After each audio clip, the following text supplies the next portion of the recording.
大家好啊，我係阿敏，祝大家聖誕快樂。今日我哋做蛋糕卷。視頻最後我用呢個蛋糕卷嚟做法式聖誕柴蛋糕。Bûche de Noël。首先將蛋白同蛋黃分離，裝蛋白嘅盤要冇水冇油嘅，呢個係成功嘅關鍵。蛋黃加入粟米油同埋牛奶，攪拌均勻。具體嘅食材同埋用量我點開標題下方嘅說明區查看㗎。塞入低筋麵粉，將佢攪勻，好似呢一個嘅麵糊嘅狀態。而家嚟打蛋白霜，蛋白加入白醋或者檸檬汁，作用係去腥同埋穩定啲蛋白嘅。用中速嚟打，打到出現大泡沫嘅時候倒入白糖。糖要分3次加入。當見到明顯嘅紋理，蛋白成小彎鈎狀咁就得啦。將1/3嘅蛋白倒入個麵糊裏面攪勻，再放入1/3嘅蛋白，直至蛋白同埋麵糊完全融合。呢個時候個焗爐就要160度預熱啦。油紙嘅4角切開，倒入一半嘅麵糊，橫豎咁樣掃平佢，震佢2下，震咗佢大氣泡。焗20分鐘，焗完之後放喺度放涼。放涼之後放入個更大嘅紙嚟冚住佢翻面，切去4個邊。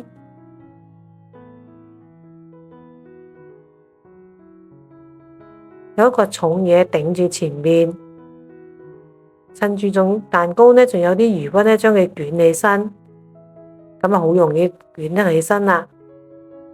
再用個重嘢嚟定住佢，定型。冷藏20分鐘。當個蛋糕快要老嘅時候我哋打奶油。托盤同埋打蛋器都已經冷藏咗30分鐘啦。倒入動物性嘅淡奶油，低速先打到大氣泡，先至轉中速繼續打。呢時候佢濃稠淺淺嘅紋路嘅時候就加入白糖。糖要分2到3次加入，少量嘅加入。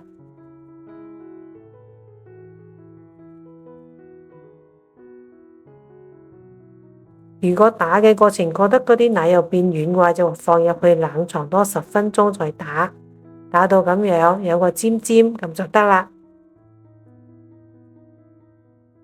取出雪藏好嘅蛋糕，睇下佢已經成型㗎啦，一陣就好好捲嘅。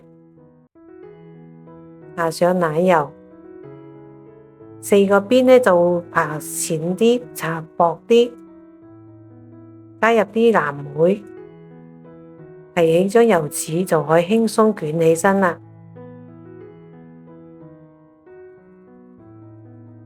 再有用個刮板將佢壓住佢，掹住下面一層油紙，將佢個蛋糕卷變緊變圓，收口向下，放喺冷藏3到4個鐘就可以食用啦。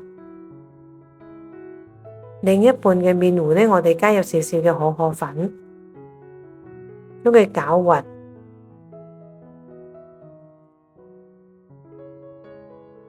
咁樣黑白麵糊交替咁樣倒入去，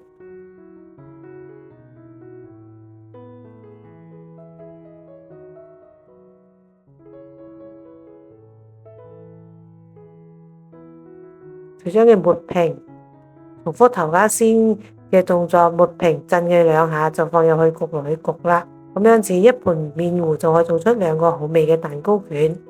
將打好嘅奶油擠喺個蛋糕卷嘅上面，做啲裝飾。